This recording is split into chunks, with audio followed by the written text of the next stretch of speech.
Okay, so I know I just published a video about the new Triumph Trident a couple of days ago, but I had to make another today because Triumph just released these spy shots, or rather testing photos, and there's a bit more information about this upcoming bike. So in today's video, we'll look over these new images and see what we can find out about the specs of the new Trident.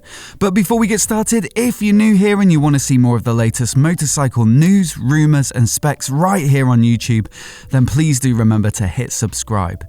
So what do we know about the Trident already? Well, they've said that it'll be a new entry point into the Triumph Triple range, and that would make it the most affordable bike in the entire lineup. The Trident will be going up against the likes of the Yamaha MT-07 and the Honda CB650R, which are priced around the $7,000 mark, and the cheapest Triumph you can currently buy is either the Street Twin or the Street Triple S, which are both £8,100. Triumph hope that this will attract younger riders who might be on a stricter budget, but I reckon it's good news for all of us. It ought to be pretty punchy too. Most of you in the comments reckon it'll be based upon the 660cc triple currently used in the Street Triple S, because that motor can be limited to A2 compliance. But de-restricted, it'd be good for 94 horsepower, which would make it far more powerful than any of its twin-cylinder competitors, and on a par with the Revy inline-4 of the CB650R, which is currently the most powerful bike in the affordable middleweight naked segment. The initial prototype for this bike, which was unveiled a few weeks ago, was painted completely white, so it was hard to make out the specifics, but we could see a pair of upside-down forks at the front, twin discs with Nissin brakes, relatively simple electronics in the form of a round clock, and a slightly more retro aesthetic overall when compared with the current crop of Triumph naked triples. In the photos released today, we can actually see the bike on the road, or perhaps on the car park at Hinckley, and actually being ridden and tested, so this won't be the final production model, but it's somewhat closer than the prototype we've already seen. We can see some of the components in better detail, but the Triumph logo wrap still masks some of the major finishes. Working from the front to the back, we can now see the Nissin brake calipers in a little more detail, and they look to be the same two-pot axially mounted units used on the Street Triple S.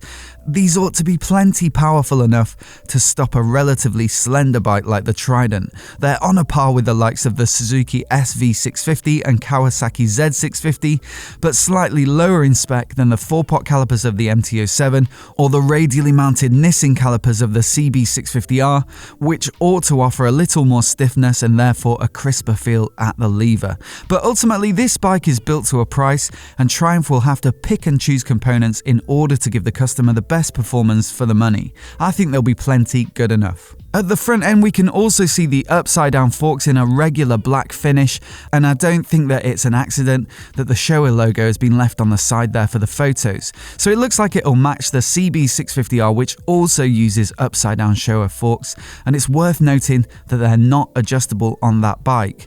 The tops of the forks aren't visible in these photos of the Trident, so I can't say if they're adjustable or not, but if they were, then it'd be most likely for testing purposes to dial in the settings, so almost certainly they'll be non-adjustable on the final production Trident.